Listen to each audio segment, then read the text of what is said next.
Hey everybody, Mike Huseman here. Welcome to episode 8 of Off Season After Dark.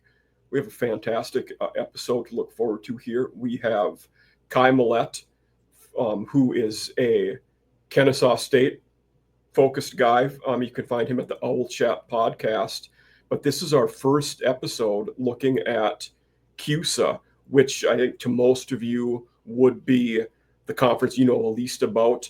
But excited about this because many of you are Georgia Bulldog Atlanta area people, and this is going to cover one of your local teams there who have had a fantastic offseason. I've written about them quite a bit in the changes they've had and moving from Coach Bohannon to Jerry Mack, one of the hires I like the most, good guy, and who was very successful at the FCS level and as an assistant, both in the FBS and in the NFL this last year.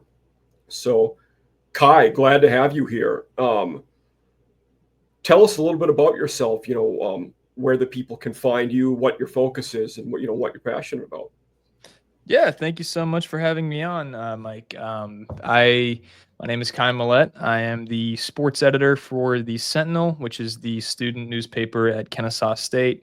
I started the Owl Chat podcast a little over 2 years ago with my co-host John, who, if you've ever seen anybody on Kennesaw State Twitter, you've seen John. Yep. I do a bunch of high school football reporting for the Marietta Daily Journal, which is a local newspaper here. Pretty much, I get paid to talk about KSU and high school sports, so it's a lot of fun, and it's something that's been really growing, and it's been really fun to see. But really glad to be on today. Absolutely, no, and we're glad to have you. It's definitely, I think, a team with a growing reputation, a lot of buzz around them now, but also one that people probably aren't as familiar with. And I think a lot of that is just being relatively new to the FBS. They're not the newest team. We did get 2 new ones this year, but only in year 2.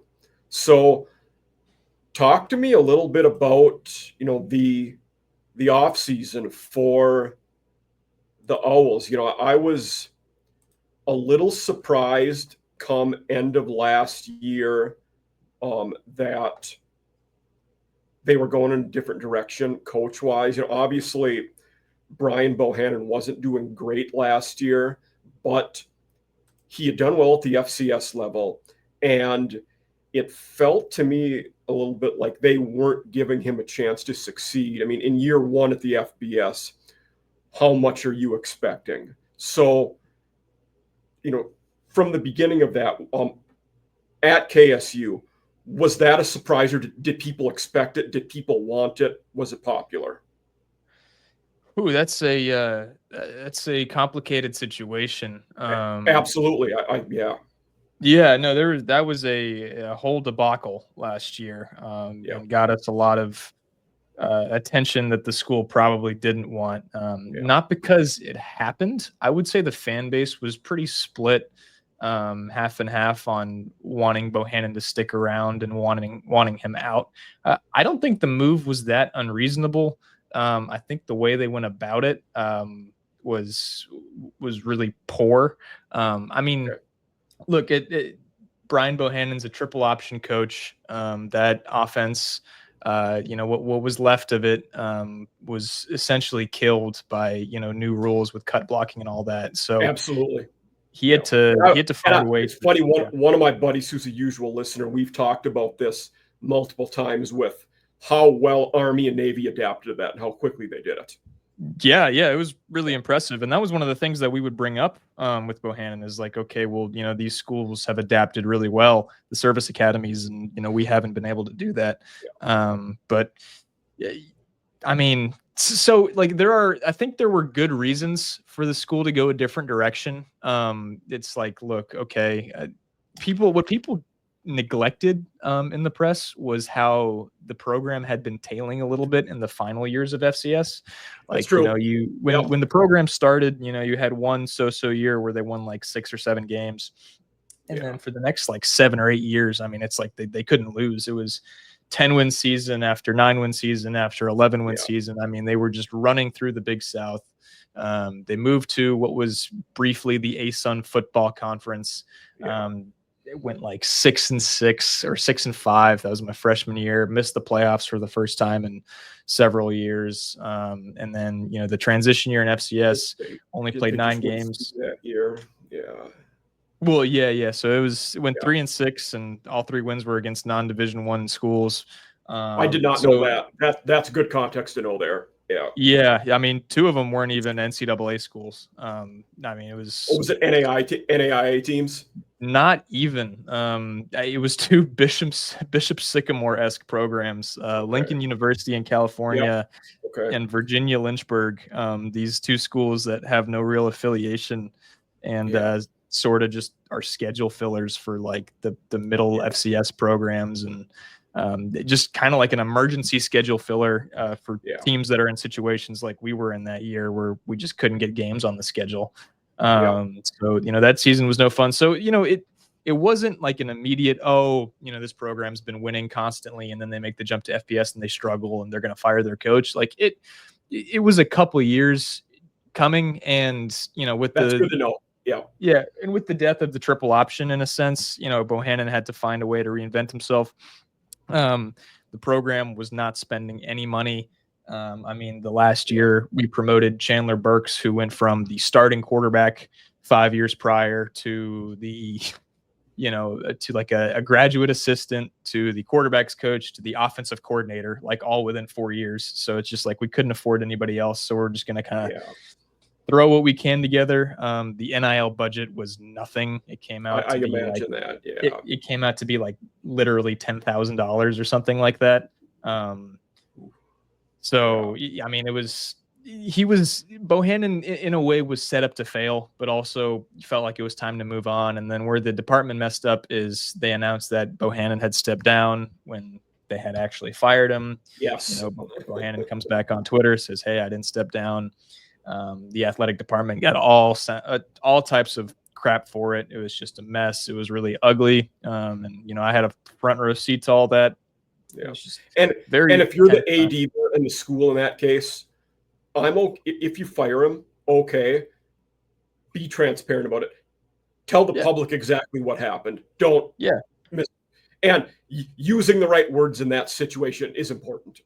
Yeah. No, I mean, nobody's going to put out a press release and say so-and-so has been fired or terminated unless something awful happens. It's always going to be, have decided to part ways. You got to give yourself some wiggle room. So that was just a whole PR mess. And I actually think the school got kind of lucky and did a good job of letting it blow over. The AD did put out a second statement clarifying things, which shouldn't have ever had to happen, but it did. And then, they made what, was considered a pretty good hire in Jerry Mack. I like the hire a lot, and the consensus was overwhelmingly positive with it. So it's all sort of blown over in a way. But I love the hire. So Mack was a guy, even the previous year before he went to the Jaguars, I thought he might have a shot at a G5 head coaching job. And then in writing about, the coaching carousel is kind of my focus.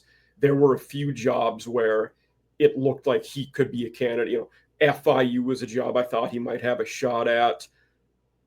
Ball State was another one. I mean, there were a lot of jobs in that realm where it's like he could be a really good guy. FAU before they got Kitley. But I think in a guy like him, he was very successful at North Carolina Central FCS team as a head coach, and then bumped up to Rice, and they actually had a few decent years there when he was at Rice. Then was with Heupel at Tennessee for a couple years before last year with the Jacksonville Jaguars. So a guy that, and just hearing him talk, very impressive. He seems like he clearly has a plan and has had success in that role before. So I think for a school like K-State, it was a very good hire. Yeah, absolutely. Well, I mean, the people are excited about it, and it's not fair to Bohannon, but now Mack is getting a lot more of the resources needed to succeed at the FBS level. And part of that is just due to, contributions from the supporters of the program and that sort of thing. But I mean, I think we were slapped in the face last year where it's like, we can't do this on a Moneyball type budget and be successful. Yeah. We gotta up things a little bit. And Mac has appeared to get a lot more of that support. So I think he's got a chance to be really successful in a conference that is really wide open, other than maybe at the very top. Yeah, I think that's fair. One thing, you talked in depth about the triple option that they ran under Bohannon and how that was basically neutered by new rules of cut blocking. So KSU brings in Mitch Militello, who had been with the Vols for a few, and had been with Mac, on staff before that, as the new offensive coordinator. What can we expect in the offense this year? Obviously, it's not going to be the option like it was. What are we going to expect? So I can't pretend to talk about this from the mind of a coach. I'm not going to be the most sound X's and O's guy, but the model that we've all been sold is the Tennessee veer and shoot model. Very spread, very vertical when it comes to receivers. A lot of running the ball out of the gun, that sort of thing. Up tempo is all we've heard. That's sort of the short answer on what we can expect. Yeah. But and one thing is that from the coach, mindset, basically for our listeners out there, pre-snap, it lets you focus on one half of the field, and you're going to make the best decision, which oftentimes in the way they get vertical is up the chute. You're going to put those safeties in a lot of conflict. Yeah, absolutely. I mean, I'm excited to see it. I mean, Tennessee has turned their program completely around running that offense. Yep. And there might be a ceiling to it because we're yet to see Tennessee kind of get over that hump and be like a true national title contender. But I mean, they've gone from really an afterthought in the SEC to, a consistent, contender, at least in that conference, and sort of back last year. Sort of back to their former glory. So I don't think you're going to run into that same ceiling if there is one, trying to contend in Conference USA. I think as far as that goes, everything's possible at Kennesaw State. You're not in the same position at Tennessee where you're expected to compete for national championships and that sort of thing. So I think you can afford to be a little bit, this might be the wrong use to word, but gimmicky in a sense, in the same way that the triple option is. And I don't think there's anything wrong with that, especially with G5 schools and schools where you might be at a talent deficiency compared to your opponents. Those gimmicks can work. It's why teams use the triple option. You had smaller lines and less talent, and you had to find a way to get around that. Yeah, absolutely. You need fast receivers and a quarterback with a big arm. It's really all it's going to take. And we will get into the quarterbacks after our coaching segment, so I'll save a little bit of that for later. But are we ready to talk coaches of Conference USA? Let's do it. Yeah. Awesome. So as some of my listeners might know, for the P4 conferences, I would get generated lists from On3, Athlon, The Athletic, or so on. But as part of my writing with Mike Farrell, I did a series of ranking coaches for all of the G5 conferences. So this is one. These rankings are mine, and that's for better or worse. So if anybody out there or you, Kai, disagrees with something, have at it. Please tell me where you disagree with them. And I'll kick it off. This one released a couple weeks ago. I feel like the top two, nobody would disagree with. After that, there's a lot of different ways you could go. And in fact, I did have a few people that significantly disagreed with the next two spots. And I'll explain that later. But where do you, with what I said about the top two, are Chadwell and Helton above everybody else? Yeah, I think there's a clear gap. I mean, Chadwell is the group of five guy. I mean, you know, what he turned Coastal Carolina into, and what he's been able to do with Liberty since, I don't think you can argue that. I'm frankly shocked that he hasn't had a shot at the Power 5 yet. I am as well. Yeah. And he's, to put some of this into context, he's 95-41 as a head coach in D1, 21-5 at Liberty in 2 years. And he was at Coastal for 5 before that, where in year 2, he won 11 games, won 11 the next year, and then won 9 before going to Liberty. So he ended very strong there. Yeah, no, I think there's an argument for him being one of the best coaches in the group of 5. But as far as Helton, in fact, my overall group of 5 list dropped today, and I ended up having him at 4. I was waffling him and Bronco Mendenhall at 3 and 4, and I gave the nod to Mendenhall, but it was tough. I think there's 4 of them, and that clearly were ahead of everybody else. Yeah. So I had John Summerall at 1, and Jason Candle was at 2, just for yeah. No, I think that's a fair list. Helton, he's the longest tenured coach in the conference at only 6 years, which is kind of crazy. But the casual college football fan has had to notice that Western Kentucky is always good. I mean, they're always playing come bowl season. It feels like they're always contending for, a conference championship. I mean, I think a really underrated program. They always have some quarterback who's going to sling it for 4,500 yards and, be a 5th-round pick. And you're going to see him on some random Sunday someday. That's just kind of the way Western Kentucky works. So I think Austin Reed was good. I think McIver will be solid this year. They're doing Bailey Zappi was there. Yeah. Yeah. So with Helton, in his first 6 years, they went to a bowl game every year, won 4 of them. He's finished 1st or 2nd in the division 4 of those 6 years. Only 1 year he won less than 8 games. I mean, it's tough to praise what he's done enough. And at the G5 level now, especially in the portal and NIL era, it's tougher for the G5 teams to maintain consistency and stability. He's done a great job of doing it at WKU. Yeah. And not only has he done it, he's done it while losing coordinators so often because they're getting bigger jobs. I talked about Zach Kitley, is at FAU now. Ben Arbuckle went to Wazoo and is now the O coordinator at Oklahoma. This last year, he lost Summers, the D coordinator, to Colorado State. So he's replacing guys and still winning games. Yeah, no, absolutely. And then the next 2 are interesting because they have very similar resumes. They do. Max, you could argue that Mac's been more places, maybe more high profile places, but it's 2 guys who had. He has. I don't think you can even debate it. He has been at more high profile places.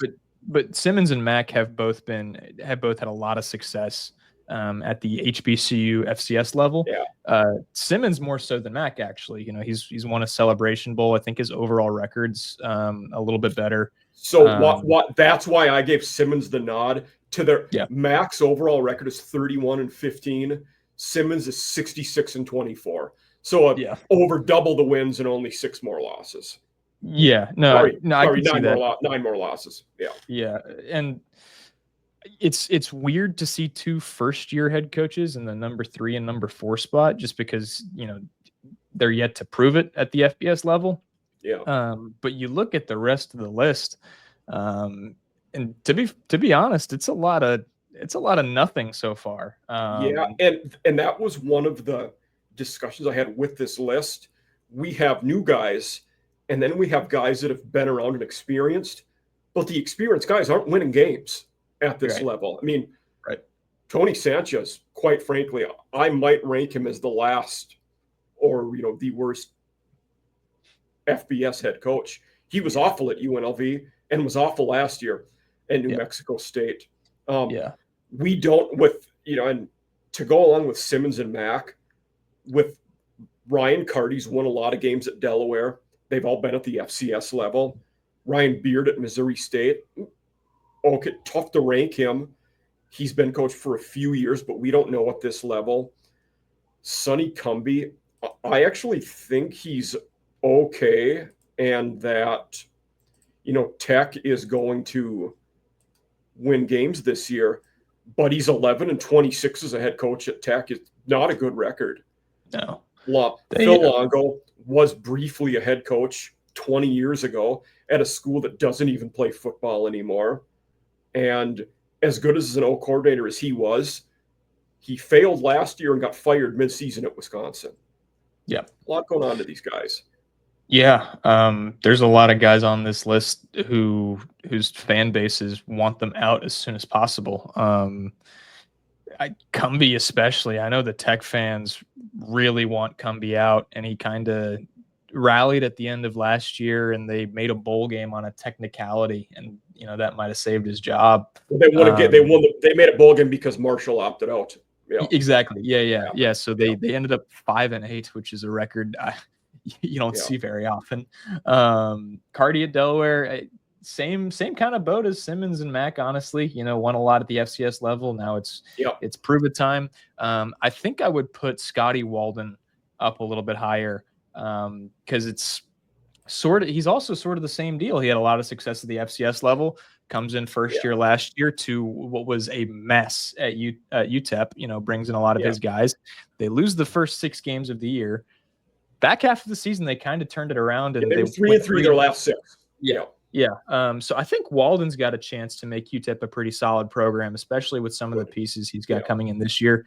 From what I understand, his overall record, not great, 26-14, but they were really bad his first 2 years, and then the last 2 he was 7-4, and then they were 9-3 and made the playoffs. So they did get a lot better the end of his time there.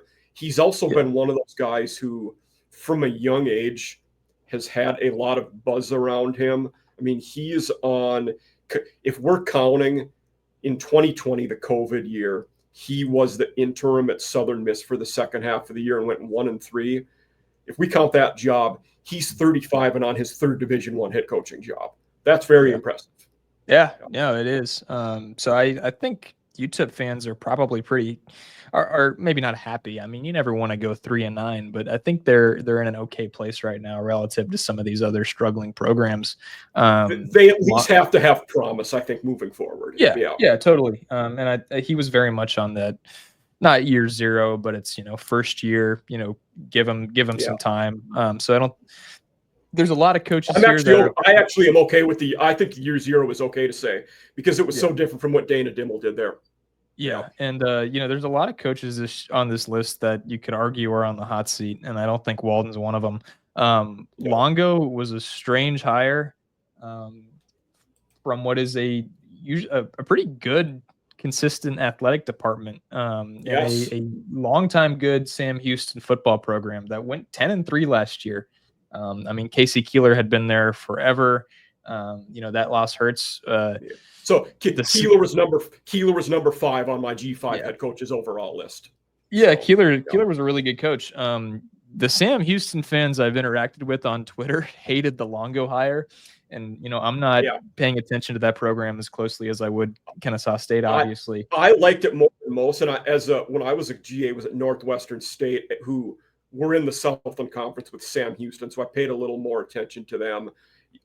I was surprised, to piggyback off of what you're saying, the Sam Houston fans didn't seem keen on it, even though, Longo succeeded at Ole Miss, succeeded at North Carolina, wasn't great at Wisconsin. I might blame Fickle for that as much, but before Ole Miss, he was the O coordinator at Sam Houston, and they were very good when he was the O coordinator there.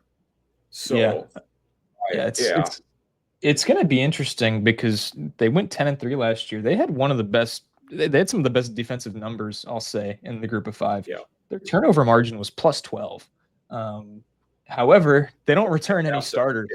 It's going to be a completely new look defense. And then offensively, they actually return a good bit of production. They get their quarterback, Hunter Watson, back, and they got Matauer, I think that's how you say his name, coming in from Wisconsin. Matauer. They're going to be an interesting team to watch. He followed Longo. Yeah, exactly. So Sam Houston, I kind of an unknown this year. Most of these preseason polls are fairly high on them. Yeah, but it's like Elijah it's such Green a could hard be an conference. interesting running back too. He had been at Indiana and North Carolina before, at North Carolina with Longo. So Yeah, Elijah yeah, Green could be an interesting running back. yeah. I would maybe move Derek Mason 2 spots up. Like he struggled Yeah, at Vanderbilt, zero but problem it's with like, that. but like it's Vanderbilt. He had like a 2 or 3 year stretch where they were winning 6 games a year. And that's a hard thing to do at a school like Vanderbilt, playing the SEC schedule that they do. He's been around a while.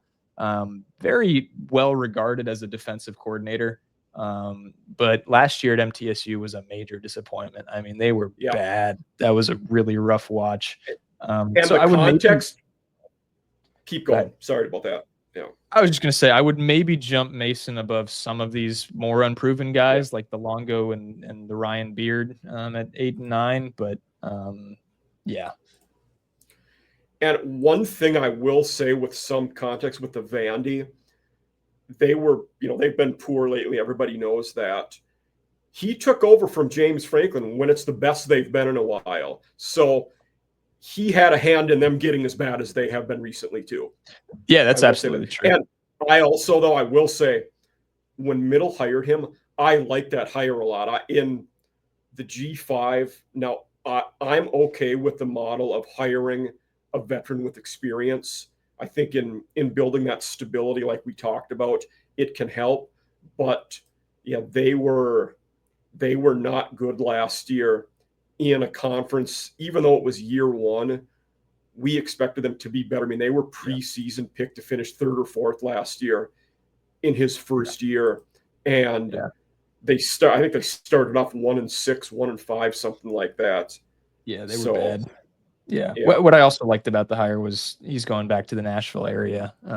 So he's still got all those recruiting ties. He knows the area. So should have worked out better than it did last year. But it was only year one, so we'll see. I don't know. It's a lot of crap on the list. And I will say the next guy, Charles Kelly, is another one who supremely impressive tenure as an assistant coach.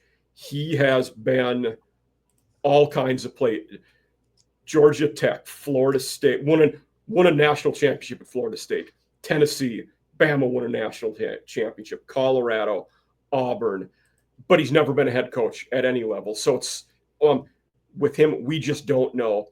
I will say when I said there were some people that didn't like some of the choices I made on this list, it was largely revolving around Charles Kelly and Phil Longo.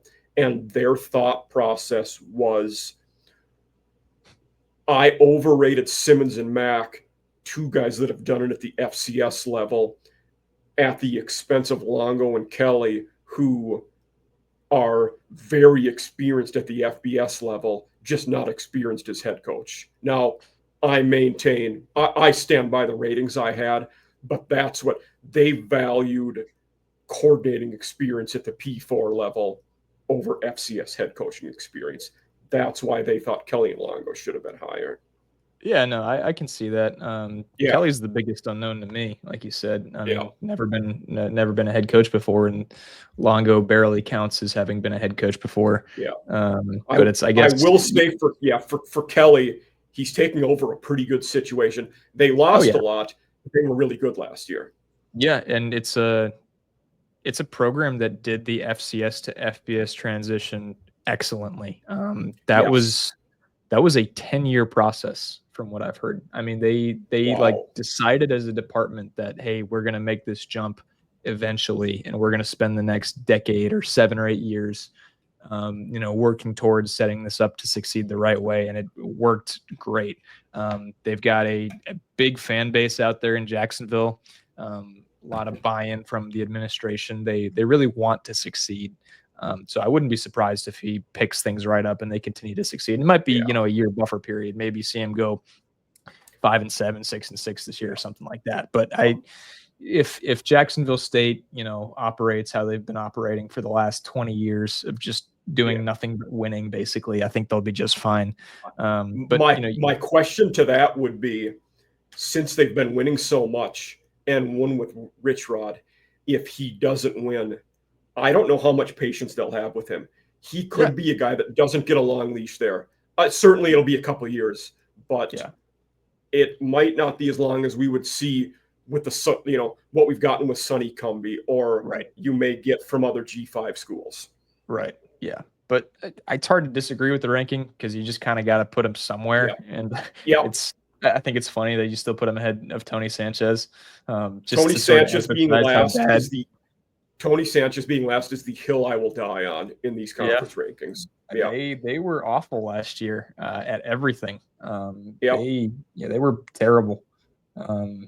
Found a way to beat Mason though late in the year. Yeah. And it's one of those with Sanchez where I will openly say he was 20-40 in his 5 years at UNLV. To me, that looks even worse considering how well Barry Odom did right when he took over. I mean, they went from Tony Sanchez, who was not good there, to Marcus Arroyo, who was even worse. They hadn't made a bowl game in 24 years. Then Odom goes to it in his only 2 years there. So for me, that hurts Sanchez a little. Now they were another team that last year, New Mexico State went 3-9. They had lost Pavia and some talent, but he took over a pretty good situation from Jerry Kill, similar to what we're seeing with Kelly this year at Jacksonville State.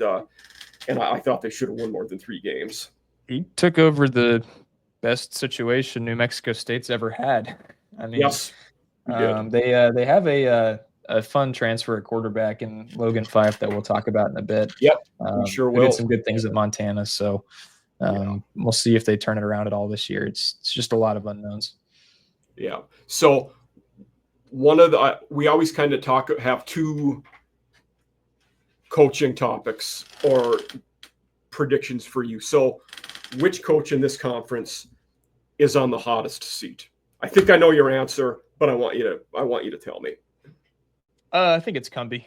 Yep. I don't see any way you can justify bringing Cumbie back if he goes 4-8 again. This is I'm with you. This is a winner year out here. Yeah. Yep. They're moving out of the conference, so you have a perfectly good reason to be like, hey, we just want to move in a different direction and kind of hit the reset button. But I think it's without a doubt Cumbie. I think there's a scenario where he doesn't make it all the way through the year. So but no, I think you're absolutely right about that. He has to win. And I don't think there's anybody on a super hot seat other than him. You got a lot of first-year guys, and there's 3 different types of coaches other than Cumbie, or I guess 4, right? You've got the 2 established guys who aren't going anywhere and can afford a bad year in Chadwell and Helton. You've got the first-year hires in Simmons, Mack, Longo, and Kelly. You've got the 2 FCS guys moving up in Beard and Carty, and then you've got, the second-year guys and Derek Mason and Scotty Walden and Tony Sanchez. And any of those guys would have to have just awful seasons to lose their job this year, you would think. I agree. Yeah. And even though they struggled, honestly, I would probably have Sanchez as the second hottest seat just because if they have another bad year, I don't know how you can rationalize saying with this guy things will get better. Whereas even if Mason has another sub 500 year, I think you still give him year 3. Yeah, no, I agree. I think you would only have that conversation if you go from 3-9, like those 2 programs did, to 1-11. Absolutely. The fan base has to demand visible progress in year 2. Yeah. You'd probably be fine if you went 3-9 again, at least in terms of coming back the next year. I mean, the seat would be hot then. But I think if either of those coaches found a way to win 5, fans would be borderline satisfied and be like, hey, it looks like things are at least moving in the right direction. Yeah, I think with most schools in the Liberty and WKU are expecting conference titles. Pretty much everybody else, if you get to a bowl game, that's going to be considered success this year. Yep. I think this should go at just about any level. I think a realistic expectation, the highest it should ever be from year to year in a program that's rebuilding, is 2 more wins than the season prior. Yeah, Anything I'm with above you that, there. great house money. I think Yeah, you need to expect, if you're in a rebuild, to win 2 more games each year. If you're 1-11, you can't go 2-10 the next year. You should go 3-9. If you're 3-9, you should aim to go 5-7, and then you yeah. start talking about bowl game is the next step, and then it becomes 8 games, and then 10 games, and I mean, you know where I'm going with this. So Well said. No, I'm with you 100%. Yeah. Now, so that's our hot seat. The other question I ask, and this one oftentimes makes people think more: what coach is most likely, if he has a good season, to get a bigger job? And I'm not going to let you say Chadwell. I'm going to have you say somebody else because he's the obvious one there. okay. Well, I kind of want to rule out Helton because I don't think Western Kentucky's going to go 13-0 and make the college Yeah. football playoff, but I think they'll Yeah. have a good year. I think they'll find a way to win 8-9 games like he's just been doing consistently his entire time there, and it's I like think you're right. Yeah. I don't think that would be the difference They're maker such a in high getting floor. They're such a high floor team, I feel like. right. No, I totally agree. That's a good question.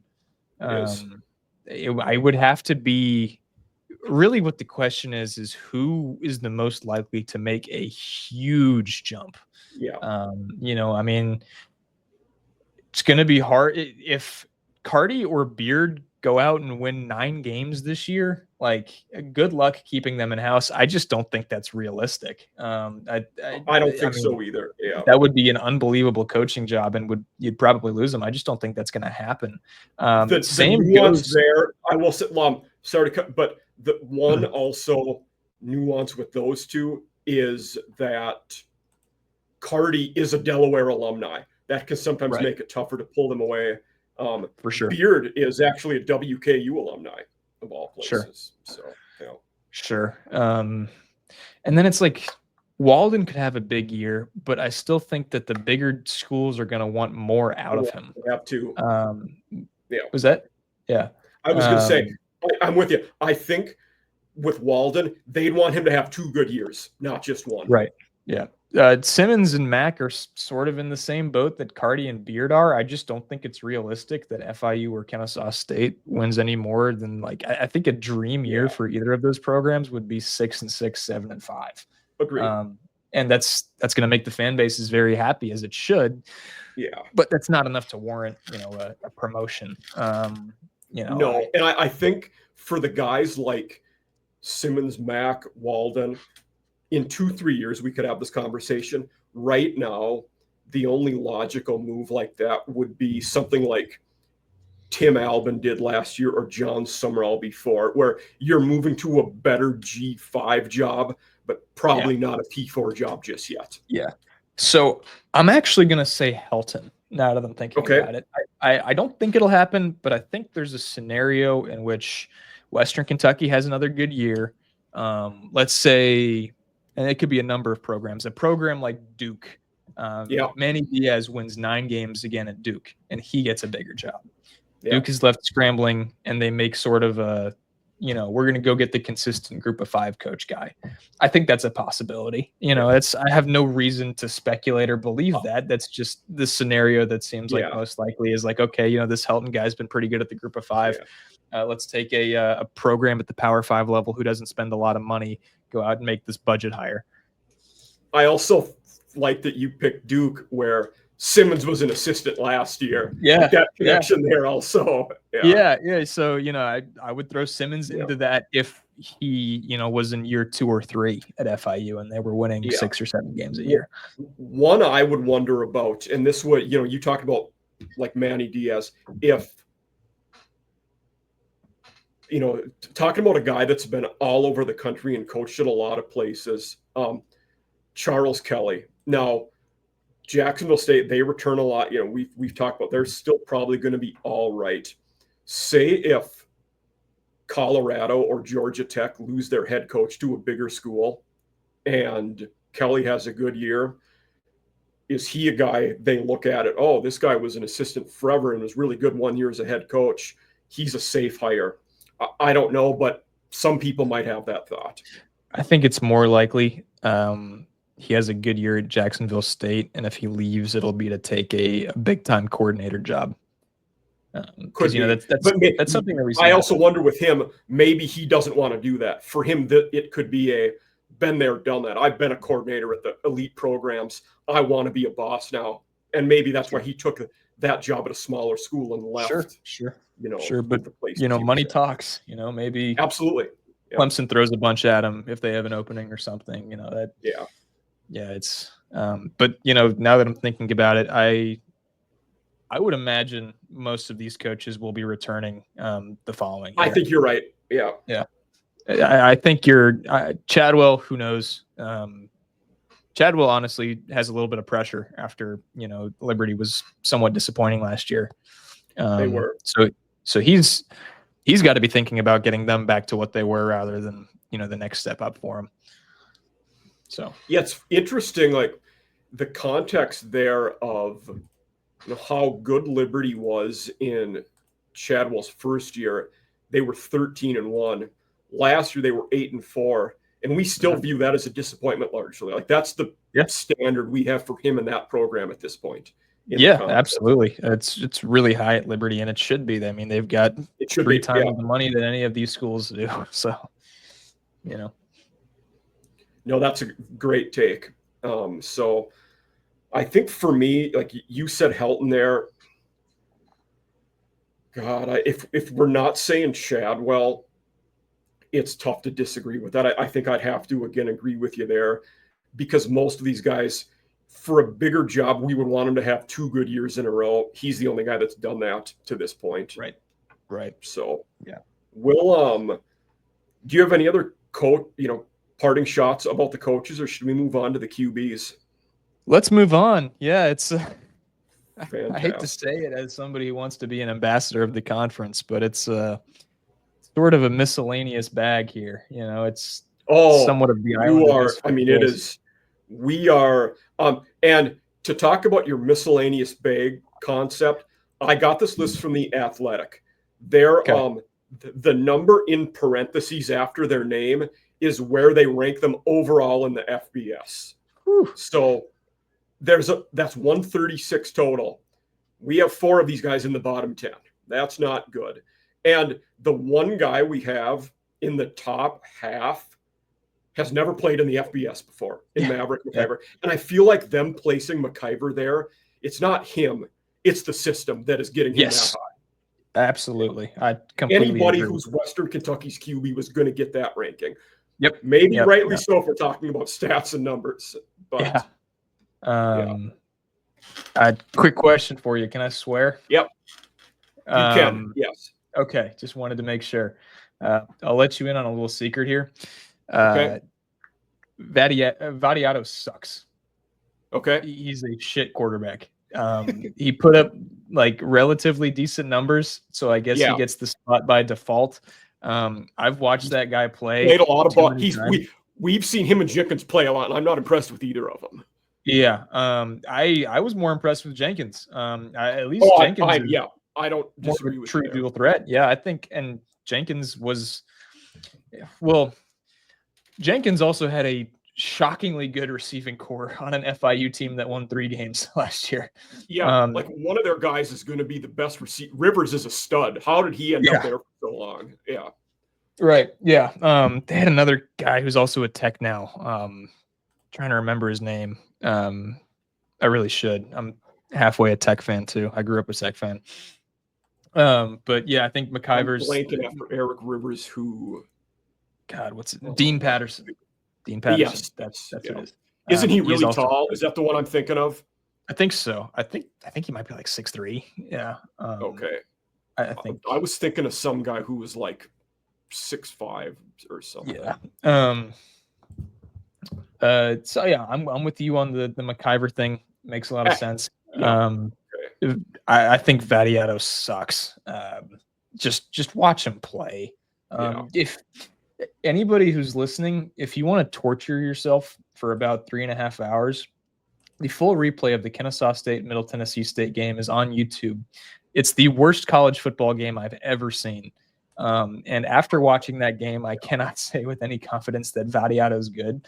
I mean, people think that he'll like get a cup of coffee in the league if things go well, just because he's got a good frame, blah, blah, blah, put up, decent numbers on paper. Is that the game where Kennesaw ended up with 5 points? 14-5. Yep. I Okay. drove up to Murfreesboro and watched that game and spent the night on a friend's couch. One of the worst nights of my life. But if you want to laugh at some bad football for a couple of hours, go find that game on YouTube. It's just disgusting. Clark, people are really high on Jacob Clark, but it's the same thing with McIver, where it's like, well, he's an FCS guy. He put up good numbers. But he's a former University of Minnesota guy. Clark is.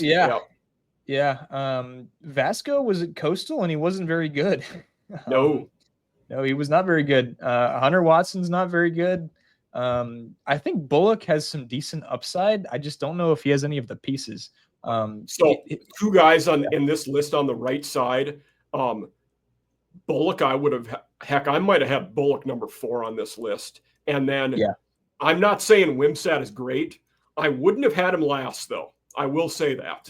Yeah. It was a weird case with Louisiana Tech last year because their offense at times was unwatchably bad, and it had nothing to do with the quarterback play. Bullock, I think, completed like 65% of his passes, and his touchdown to interception ratio was like 14-3. Like he just didn't turn the ball over very often. He just doesn't have a whole lot around him. So I think he did just about as much as he could as a freshman too last year. I might be biased as the Kennesaw State guy here. I think Dexter Williams has a shot to be really good. Former power.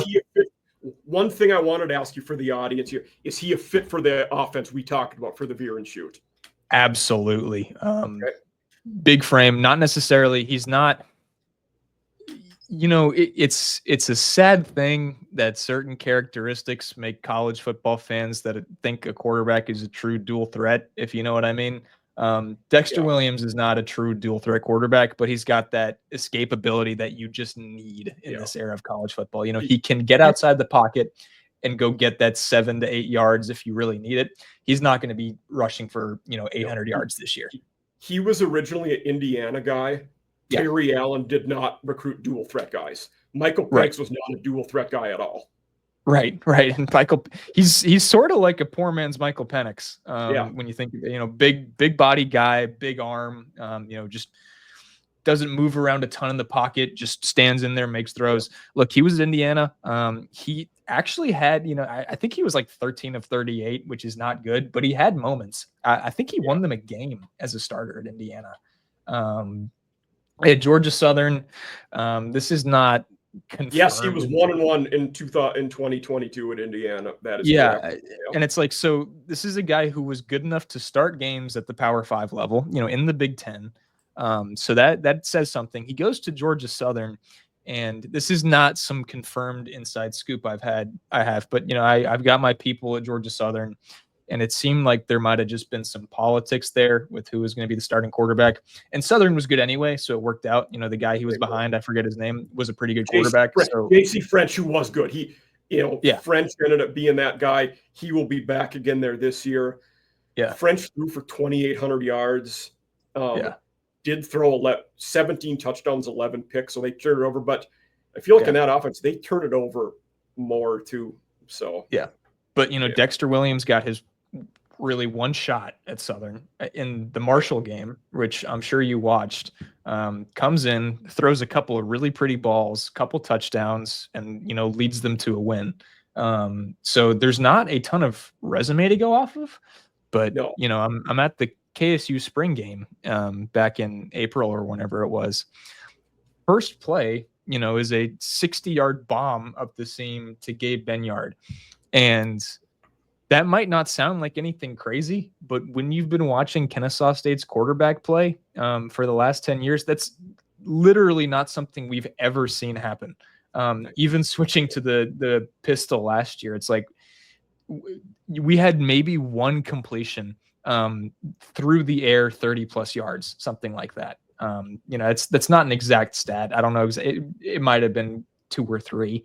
But I can only think of one off the top of my head. He's got a really good frame, and this is going to be his first real opportunity. And yes, yeah, yeah, and Kennesaw State in the receiver room has a surprising amount of decent weapons returning. In Christian Moss and Gabe Benyard, who was hurt for a lot of last season, who haven't played with a real FBS quarterback. Tykeem Wallace was all right last year too. Yeah, Tykeem's an interesting story. If I remember correctly, he was recruited just to run track at KSU, and then showed up to a tryout, made the team, and became a starter. You know, he weighs like 150 pounds, so you blow on him and he falls over. You know, but I mean, he's your prototypical slot guy. So I think he's going to have decent weapons. The question is going to be the offensive line for Kennesaw State. Absolutely. Without a doubt. The offensive line was putrid last year. It was so bad, but they go in the portal and they bring like 11 guys out of the portal. Some really solid names too. Brandon Best, who was a rotational guy on a good offensive line at Georgia Tech. This Milivojevic guy, this Serbian dude who came from USF, is a really big body. So they've brought in the size that they didn't have. It still is just sort of a lot of misfit guys who, maybe didn't get the time they wanted at other schools, but they have the build, to play on the offensive line in the FBS, and this is going to be their prove it. So will Brandon Best start at one of the guard spots? Former Georgia Tech transfer. I think other than Dexter Williams, he is easily he's the easiest guy to pencil in as a starter. I would be shocked if Brandon Best doesn't start. He's probably the best newcomer on the offensive line. So I would put Dexter Williams a lot higher, but I get it. If you're the Athletic, on paper, you got a guy who's never really been a starting quarterback before, and he's in his 5th year. It makes sense why you would have him as low as you would. But just as a guy who's seen him play, and, maybe read into the resume a little bit more than a lot of people have. When you look at his time at Indiana and Georgia Southern, I think Dexter Williams will finish as one of the 3 or 4 best quarterbacks in the conference this season. Old take. I like it. Yeah. Yeah. Fife. Well, and like I said, it's a matter was very good at Montana last year. They were a team who made the playoffs. He threw for quite a few touchdowns. Rarely turned the ball over, only threw 2 picks, so that's good for him. Yeah. And New Mexico State, who can't turn the ball over. But what else do you think about Fife? Yeah, I haven't seen much tape, but he had good numbers at a good FCS program in Montana that's playing good competition. They are. I mean, they're in the Big Sky, right? So and that's, I believe the premier FCS conference, really. I mean, it's they're in Missouri Valley are the 2 that are way better than everybody else. Yeah. I mean, so it's not like he's coming from, the United Athletic Conference or whatever they're calling the new ASUN now. I can't remember what that's called now. They've changed it like 2 or 3 times. I don't know. It's confusing. It used to be the ASUN and the WAC, and then it was the ASUN WAC, and then it was the UAC or something like that. Marker, kind of same situation. FCS guy. I get why he's that low. Malachi Nelson being that low is interesting. This is former 5-star quarterback recruit. I mean, he's at this point, he's as a guy that I've potted with, and is known, we'll say El Busto at this point, because he has failed spectacularly at 2 spots, and going from USC to Boise, where a lot of people thought he might get the job over Maddox Madsen, and Madsen did great, but he's not overly physically talented, and they were so fortunate last year you could hand the ball off to G&T 80% of plays and be okay. And Nelson still couldn't win that job. So now at UTEP, I wish him well. I hope he does well. I'm not going to say he's a success until he actually succeeds, though. No, I totally agree. I think this is actually a really good situation for him to be in. I think UTEP's trajectory right now is a lot better than some of these other schools. I think Walden's a good coach. I think things are moving in the right direction. And now we can, if he doesn't start, because I don't think they've named a starter, we can safely say that he just sucks.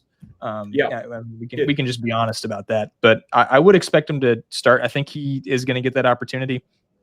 And look, he doesn't need to be the quarterback that he was touted to be coming out of high school. He doesn't need to be that. No. He needs to be able to throw against Conference USA defenses. And if he's not the guy here, FCS is the next stop.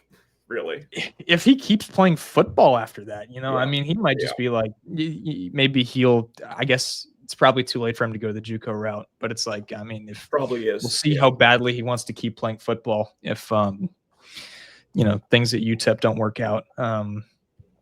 Wimsatt was bad at Rutgers, was not very good at Kentucky, but it's a guy who started at the Power 5 level. I think last place is unfair. I guess they're ranking. And another guy like Nelson, 4-star recruit coming out, was highly thought of and hasn't been successful throwing the ball. Right. So I don't know if I would put Wimsatt at 134 in the country. I don't know how you justify. I don't know. Putting him above Marker or below Marker is interesting. Yeah. Marker has been well at in the FCS. Their conference wasn't great. Marker was at a JUCO in Iowa, and then was at Delaware last year. Yeah. So I will safely say, out of all of the FBS quarterbacks, all 136 of them, Marker is the one I know the least about and have seen the least. Yep. That's fair to say for me too. Fife is kind of in the same boat for me, but seemed like he just had better numbers at the FCS and at level. Least with being in a better FCS conference, we would see them on TV periodically. Yeah. No, and I mean, it's like you look at North Dakota State hung with Colorado all the way, to the end of that game. I mean, that shows you how competitive the Big Sky is. But yeah, this athletic list, I would turn completely on its head. I'm okay with McIver being up there. Jenkins being there makes sense. It does. Yeah. Yeah, it makes sense. Everybody's high on Clark right now. I would lump Vasco, Watson, and Vadiato kind of all in the same tier. Yeah. These guys with starting experience at the group of 5 level who I just don't think are very good. One thing I will say to that, like I mentioned before with McIver, he's there because of the system. Vasco probably fits Chadwell pretty well because he can move and run around and is this tough runner. I would imagine. I trust Chadwell to put him in the right spot too. Yeah, I would imagine he's a Chadwell guy too, coming over from Coastal Carolina. Like there's a recruiting guy there, right? Chadwell recruited him, then left before Vasco actually got there, but they would have overlapped on the recruiting cycle. Right. That's what I'm thinking. So that's why he's at Liberty. But I mean, you're going from Caden Salter to Ethan Vasco. That's a major downgrade. Sure is. Yeah. So I'm surprised that Liberty wasn't able to pull out anybody better with the money they have. I agree. I was with you on that one. Yeah. So I guess if I was to rank it myself, I'm okay putting McIver 1. I don't want to put Bullock at 2. But looking at the rest of the list, I almost wouldn't hate it. I might do that. I might put, just based off of numbers and the eye test, because I've seen Jenkins play live. I think you could put Jenkins at 2, somewhere between 3 and 4. I think. I guess I'm starting to buy in on Clark a little bit because the little media attention that Conference USA gets, everybody seems to think that this guy's going to be really good, but I don't have an eye test. I haven't. I think that's really, it. Yeah. I might have seen Montana play, but I wasn't sitting down thinking, how good's this quarterback and where's he going to be next year? So they're another team who was pretty run heavy, even though he did do well when he was throwing the ball. I will say it's a really entertaining group to follow. It's a lot of big time school, or it's a lot of guys who were rejects at other schools and now have a chance to interesting prospects who were something at some point, and it's that, and then it's a lot of guys coming up from the FCS level who were really good at the FCS level. So it's going to be really interesting to watch and develop. I think the one I'm least intrigued by is Marker. Kind of like you. I don't know anything about him. We don't know. And the one Nelson's. you would mention Jenkins, would be pretty high, and he should be. I'll be curious in the new offense that Simmons runs there, if it's a fit for Jenkins or not. I don't know the answer to that. So I think to an extent it's got to be with what you're inheriting. I think you got to cater to your best returning playmaker a little bit. Yeah, that's fair. Yeah, they've got a decent running back coming in. I think it's Jay Allen. I think that's his name. Coming over from Miami, who was like a rotational guy at Miami and Nebraska before that. And I have no reason to believe he can't be a decent back at the Power 5 level. So you're going to give him some help in the run game there, I would think. But yeah, good for FIU that they held on to him, honestly, because I mean that's a hard thing to do after a coaching change with a guy who probably thought he had a chance to jump up, maybe not to the Power 5 level, but to a better Group of 5 situation. Yeah. He's one of those guys that certainly could have went in the portal and come out as a starter on a decent team. He's a guy I could have seen go over to Liberty or something like that. Yeah, that's a fair one. Yeah. So, a lot to talk about with these quarterbacks, but sure is. Yeah, and so much unknowns and guys that, I mean, if you look at most fans, they probably haven't seen more than 3 of these guys play ball. A lot have probably seen Vadiato and Jenkins, and then maybe some have seen Vasco or Bullock a little bit, maybe Watson, but we're talking about a lot of guys most people haven't seen. Yeah. I think Watson's placement's all right. I think that's a true middle of the pack guy. Yeah. I agree with you there. And I could see him improve in his second year. And Longo has been good with QBs. That's one of the things he's known for. So hopefully that works there. Yeah. In one of the small segments we do, our quick one, in looking at college fantasy football, who's a guy you peg that could be a starter in this conference? I think Kenny. Or it's like could be a sleeper. Sorry. Yeah, I think. I mean, the people who follow the conference are going to know, but if you're playing college fantasy football, your eyes aren't going to immediately go to Conference USA. I think Kenny Odom has a chance to have a really big year, especially if Nelson turns out to be any good at UTEP, and especially if that upward trajectory that I think is going to continue at UTEP continues. Really fast receiver, had a good year last year. I think he's definitely a guy to watch. I think your notes said no quarterbacks. Yeah, just because we already talked about him. But if you have one, throw it out there if you have one. I was going to say Dexter Williams. I think if the offensive line's any good, I think he'll have a good season. And he's a guy that from, talking to him and just seeing what he posts on social media is a guy who wants to play at a higher level someday. I don't know if he's going to be able to accomplish that. Of course, I hope he does as the Kennesaw State guy, but he's going to want to have a big year. I think a Jay Allen at FIU has a chance to have a solid year at running back. Nathan Silver at Delaware is a guy people seem to be pretty high on. Yeah. He's a running back. Who I had for a running back, the running back one that I like who could be good is Green from Sam Houston State. Mm-hmm. So I think we've seen Longo's teams historically have been effective at running the ball and creating those lanes. So I think he would probably be my running back one would be Elijah Green. So that's who I would lean there.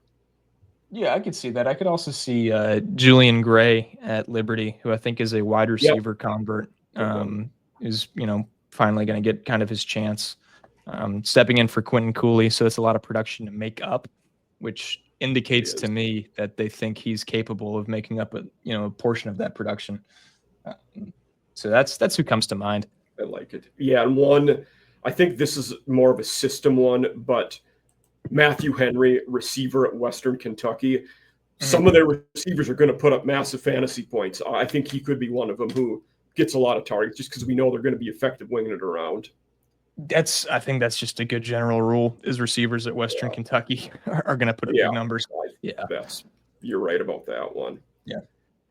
The other one, I'm blanking on the guy's name. You might need to help me with this one, but a guy we're seeing rated decently high is, or there's two, the Tavion Galloway, the tight end from Middle Tennessee State, but the tight end from Missouri State. I'm blanking on the guy's name. Okay. Yeah. Interesting. But we're hearing good things about him, and he's ranked fairly high. If you're looking at the average draft position, that guy is ranked fairly high. Forgive me out there, but the Missouri State tight end is a guy to look at. Yeah. Galloway was there last year at MTSU, right? Yes, he was. Yeah. Yeah, he was, if I remember correctly, he was about the only player I was impressed with. Watching that game last year. Omari Kelly was all right for them. He transferred to Michigan State, where I don't know if that was a great landing spot for him, but we'll see. Yeah. Kelly was good. Those two were about the only two that stood out on that field when I watched them last year. They couldn't run the ball at all. No. That Kennesaw State game that I mentioned earlier, one of the saddest plays I've ever seen. They're on the one. They run the ball out of the gun, or maybe not even the gun, because the running back was a yard behind the quarterback. He's 6 yards deep in the end zone, and they run a draw play. Of course, it gets stuffed. 3 yards deep in the end zone. I'm so against that. That's off topic, but running the ball out of the gun on your own goal line, or on the opponent's goal line. So it's tough, but they middle was just all over the place. I mean, they couldn't run the ball, and then on D, they were super one-sided there. So they were an interesting team fantasy-wise last year, because they were great matchups depending on if it was rushing or receiving. So their O-line was horrendous last year. Yeah. And on defense, I think on defense, they were good at stopping the run, but couldn't stop the pass. But it could be the inverse of that. But I remember it was one way or the other in fantasy. So we'll move on to our, kind of our last lump segment, though it's kind of in two parts. In CUSA, looking forward, conference title. Most everything I'm seeing and most people are projecting a conference title game of Liberty and Western Kentucky. It's unimaginative, but it's probably accurate, especially looking at the QBs and then the coaches we talked about. Do you agree that they'll probably be the two teams in the conference title game? I think that's easily the safest bet. Yeah. So my question to make this interesting would be, who would, for a third team, what would be one team you think could surprise and sneak into that conference title game? I'll throw out there. My one would be La Tech. They have a pretty weak schedule. I think they're going to be a lot better this year. We talked about Bullock being all right. And also, now we are in that realm with, Sonny Cumbie is entering year 4. We would expect a big jump to happen, or improvement anyway. Like you said, if it doesn't, he probably gets fired. I actually think it does this year. So Tech would be my pick, that if a third team, could make it. And like someone asked me for a bold G5 take a day or two ago, I said Louisiana Tech winning 8 games would not shock me this year. Interesting. So what would be a third team you think would have a shot at making the conference title game? I'm going to go with Jacksonville State. I like it. Yeah. If the hire works out, if the quarterback transfer works out, I could easily see them being a good team in the conference, a good team in the group of 5 for another year. That's what I'm going to go with. With La Tech, it's a matter of, are the new weapons going to be that much better. Because I think they're expected to have 3 new starting receivers. It's like, can they make that big of a jump in 1 year, which is possible in this era of college football. It is. Yeah. So I see where you're coming from. It's tough to rely on it too. Yeah, I see where you're coming from. I'm of the opinion that Sonny Cumbie's just not a very good head coach. I'll believe it when I see it, that kind of thing. Yeah. I couldn't predict them to be very good after the last 3 seasons they've had under him. And I think Jacksonville State, there's more unknown. It could be great, could be nothing. Jacksonville State, I think, has the greatest range of possibility. I think if things are a disaster, I think it's possible. I think they could win 3 games. I think they could win 9 games. They're a really hard team to project, so I'm going to go with them just because I think they're the biggest wild card. The other one, like you talk about range of outcomes, and I'm curious about Middle Tennessee. We expect them to be better last year. They returned some. I feel like there's a wide range for them too, but we'll see. Yeah, I could see that. They've got a lot to overhaul from last year. That's the thing. I don't see it coming all together that quickly. No. I think if they improve, it'll be marginal. So I agree with you. Yeah, no, I think that's.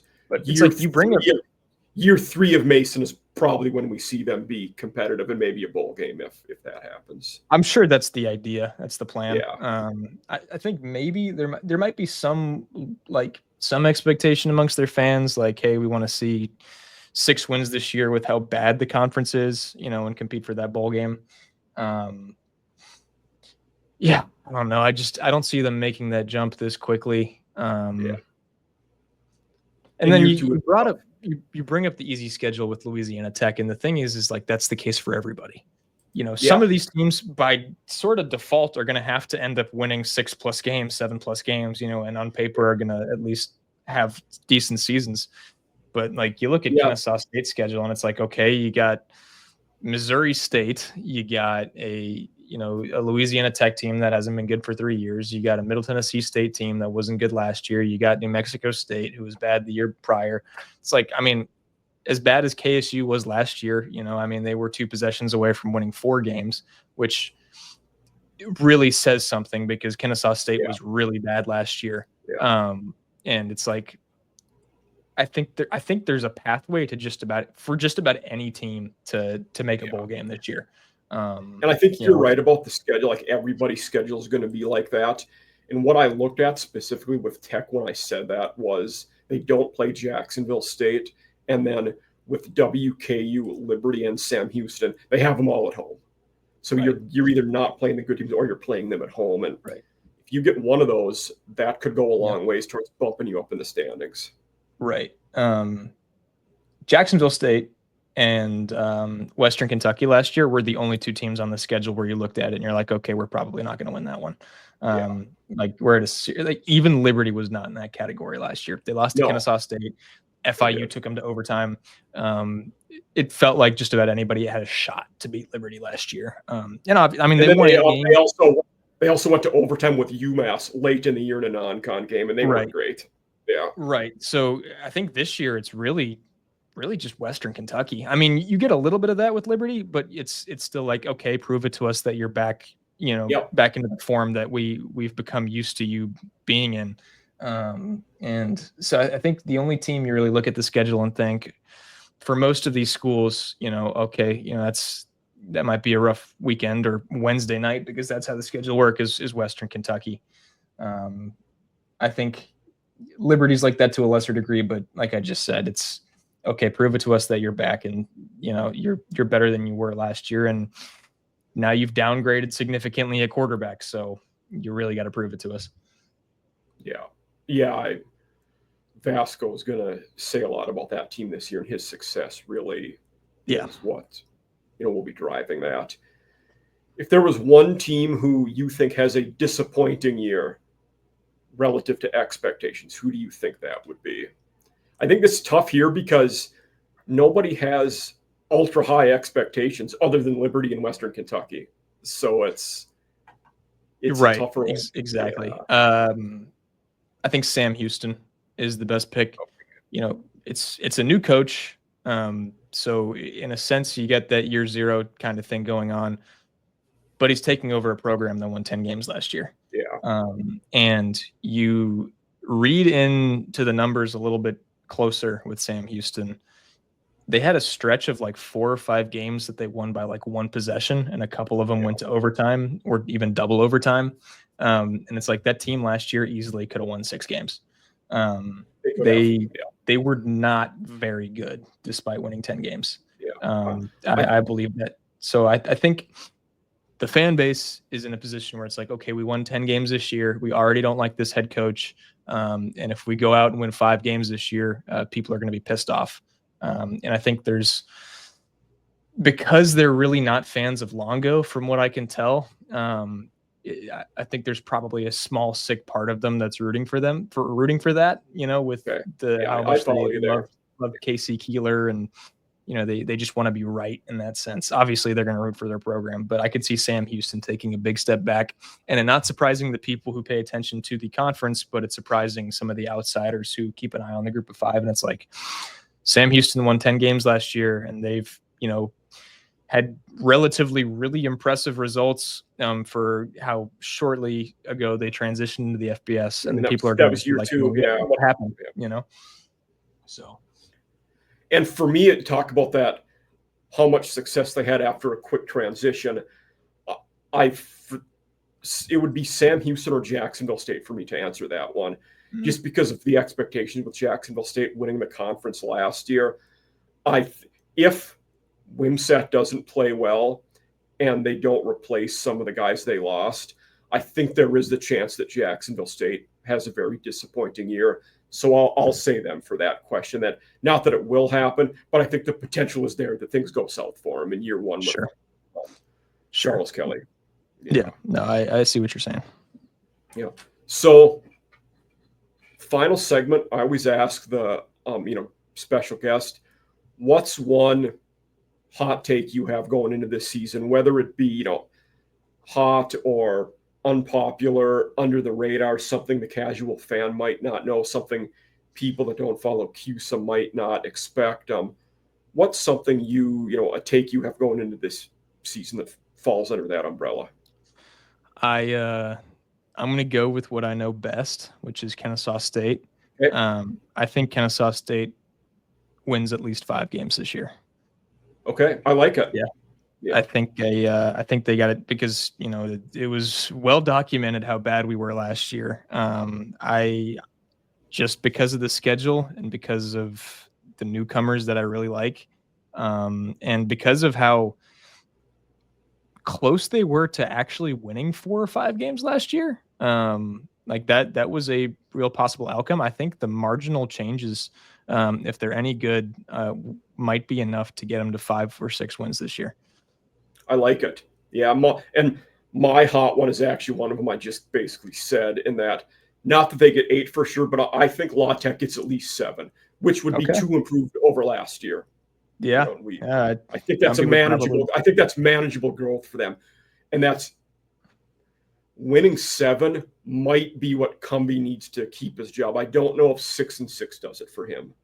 Right. There would be context would need to be met for there, and how some things go. But I think it'd be 7 is going to be that's my take. Yeah. I think if they have a losing season, he's gone. I think if they go 6-6, it's up in the air. And I think if they have a winning season, hell, he might get extended. Yeah. What also the context there might be how they say they're 6-6 or so in that area, how they feel about him leading them into the transition to the Sun Belt. Right. Right. So, no, absolutely. Yeah. Yeah. But we've come to our conclusion, Kai. Everybody out there want to thank you for watching. And this is where you can find Kai, the in-depth knowledge you gave us, both of Kennesaw and Conference USA, was fantastic. I feel like in most conferences, I get into the weeds. This is a tough one to do that because there's so much going on. So I appreciate someone who is more of an expert and on the ground in that conference than I am. But yeah, again, thank you for being here. Is there anything you want to say to the audience before we peace out? No, that's all I got. Thank you so much for having me. I really appreciate it. It was a good time. Absolutely. So everybody, thank you for being here, listening to our first CUSA episode. We have Kai Millette. Want to thank him for being with us, and all of you have a great rest of your day. Thank you, and thank you for tuning in.